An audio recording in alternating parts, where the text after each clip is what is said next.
Uncle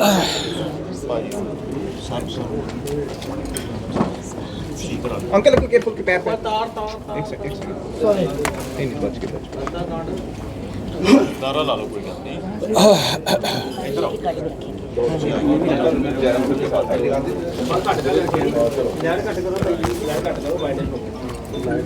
आप लोग तैयार हो तो बताइए।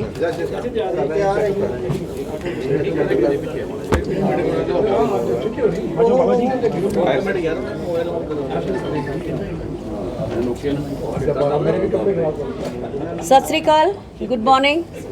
AICC पंजाब प्रदेश कांग्रेस कमेटी और डिस्ट्रिक्ट कांग्रेस कमेटी की ओर से आप सभी का स्वागत है। हमारे साथ AICC के मीडिया और कम्युनिकेशन के जनरल सेक्रेटरी और राज्यसभा सांसद श्री जयराम रमेश जी हैं। श्री जयराम रमेश जी जब minister of environment and forest थे तो उनके कमरे के जो ऑफिस के कमरे के दरवाजे वो ग्लास डोर होते थे। तो सेम ट्रांसपेरेंसी आज हमारी पूरी टीम के साथ है और अब आपके बीच में जयराम रमेश जी अपनी बात रखेंगे। माइक है? Without a mike. Without mike. नमस्कार साथियों, आज छठे चरण का चुनाव हो रहा है। 58 सीटों में आज चुनाव हो रहे हैं अलग अलग राज्यों में, और अब तक 428 सीटों पर चुनाव हो चुका है और आज 58 सीटों और भी इसमें जोड़े जाएंगे। पहले 2 चरण के चुनाव के बाद ही पहला चरण 19 अप्रैल को हुआ था, दूसरा चरण 27 अप्रैल को हुआ था, और पहले 2 चरण के बाद ही ये साबित हो गया कि इंडिया गठबंधन के पार्टियों को स्पष्ट और निर्णायक जनादेश ज़रूर मिलेगा 4 तारीख जून को।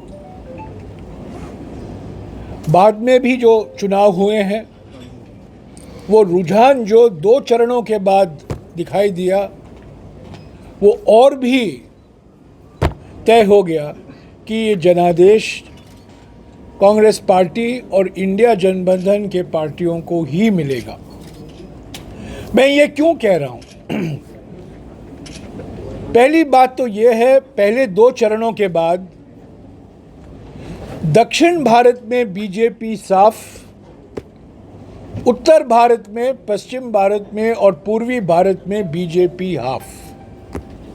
तो यह साफ हाफ, दक्षिण में साफ और उत्तर पश्चिम और पूर्वी भारत में हाफ। इसी के आधार पर हम ये विश्वास के साथ दूसरे चरण के बाद कहकर आ रहे हैं कि इंडिया गठबंधन को स्पष्ट और निर्णायक जनादेश मिलेगा। दूसरा कारण यह है कि 19 अप्रैल के बाद प्रधानमंत्री की जो प्रचार की भाषा है, जिस तरीके से उन्होंने प्रचार किया है, वो सारे मुद्दों को भूलकर विकास और समाज कल्याण और राजनीतिक मुद्दों को भूलकर सिर्फ सांप्रदायिक मुद्दों पर उन्होंने बात की है। हमारे घोषणा पत्र को एक सांप्रदायिक रंग देने का कोशिश उन्होंने किया।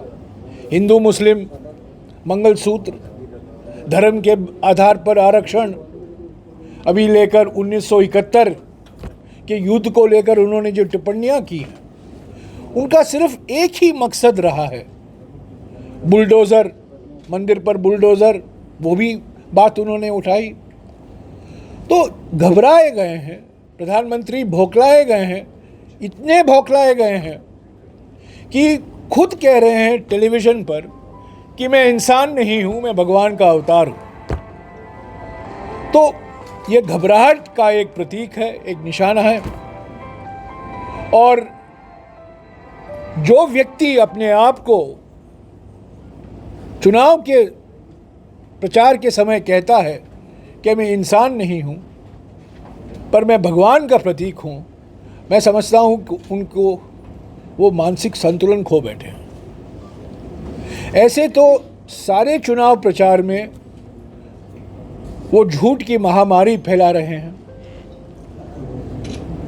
और जब उनको पता चल गया 2 चरणों के बाद कि वो निवर्तमान प्रधानमंत्री हैं, वो प्रधानमंत्री नहीं है, निवर्तमान प्रधानमंत्री हैं, आउटगोइंग प्रधानमंत्री हैं, उनकी भाषा में भी भारी बदलाव आया।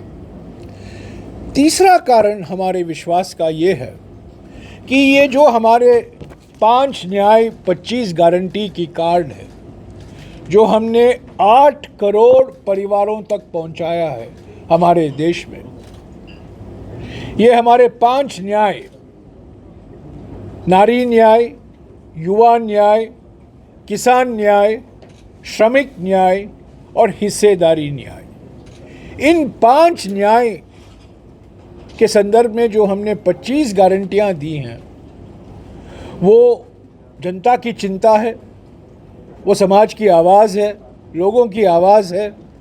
और मैं समझता हूँ अलग अलग राज्यों में इन 5 न्याय को लेकर, 25 गारंटियों को लेकर हमें समर्थन मिल रहा है, भारी समर्थन मिल रहा है।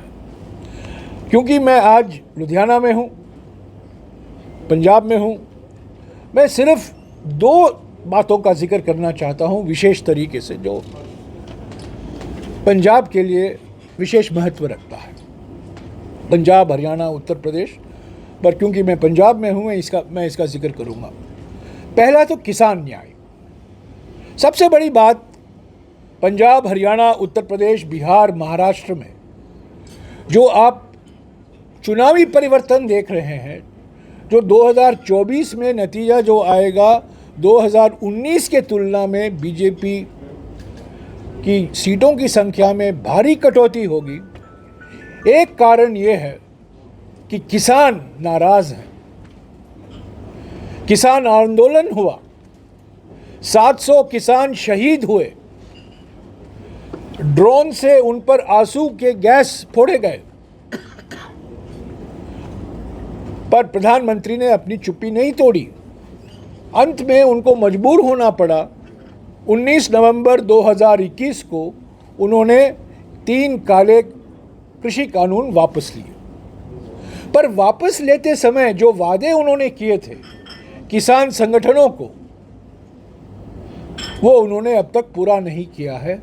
और ये गारंटी कांग्रेस दे रही है कि जो किसान संगठनों की मांग है, हम इंडिया जनबंधन की सरकार उसको प्राथमिकता देगी और जल्द से जल्द उसको पूरा करेगी। ये 2 वादे महत्व रखते हैं इसमें। पहला तो एमएसपी का वादा है।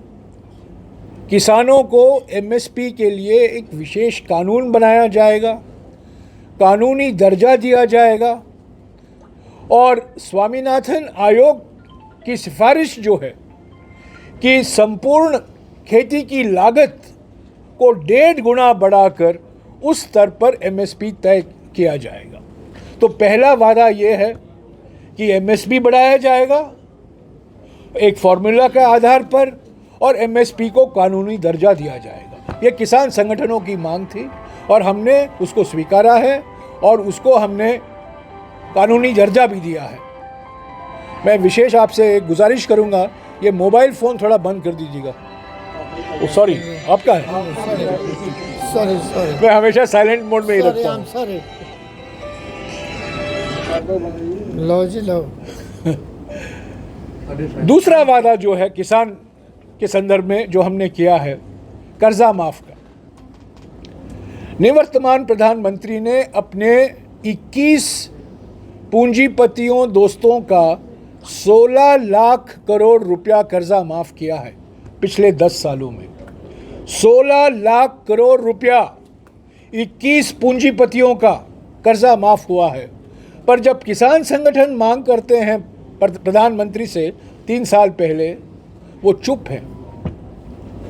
हमने गारंटी दी है कि हम कर्जा माफ करेंगे, किसानों का कर्जा माफ होगा। जब डॉक्टर मनमोहन सिंह जी प्रधानमंत्री थे 2008 में 72,000 करोड़ रुपया कर्जा माफ हुआ था। पंजाब के कुल मिलाकर 5 लाख किसान को यह फायदा मिला, पंजाब में ही। तो हमने कर्जा माफ का गारंटी दी है और एमएसपी का हमने गारंटी दिया है किसान न्याय को लेकर। दूसरी बात जो हमने हमारे न्याय पत्र में इसका लंबा जिक्र किया है, जो लुधियाना जैसे शहरों के लिए महत्व रखता है, कि हमारे देश के करीब 40% MSME बंद पड़े हुए हैं, छोटे और लघु उद्योग बंद पड़े हुए हैं। क्यों बंद पड़े हुए हैं? 3 कारण हैं। एक कारण तो ये है कि चीन से भारी मात्रा में आयात हो रहा है। दूसरा कारण है नोटबंदी हुई 8 नवंबर 2016 को, और नोटबंदी से खास तौर से MSME सेक्टर को बहुत धक्का लगा। और तीसरा कारण है गलत तरीके से GST लगाया गया, और हमने ये वादा किया है हम GST का सुधार करेंगे, GST में हम भारी परिवर्तन लाएंगे, और ख़ास तौर से छोटे और लघु उद्योगों को जो छूट मिलनी चाहिए GST से, हम वो छूट दिलवाएंगे।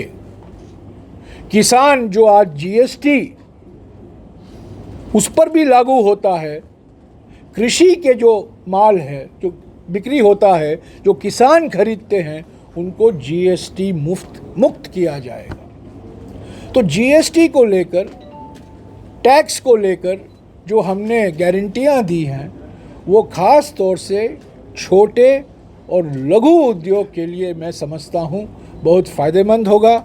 और ये जो भारी मात्रा में अलग अलग क्षेत्र में, कपड़े के क्षेत्र में, इंजीनियरिंग के इंडस्ट्री में, अलग अलग क्षेत्र में जो बंद पड़े हुए हैं, वो खुल जाएंगे, और हमें रोज़गार, जो बेरोज़गारी आज हम देख रहे हैं सारे देश में, एक कारण है कि MSME इतनी भारी मात्रा में बंद पड़े हुए हैं। तो ये हमारे गारंटी थे।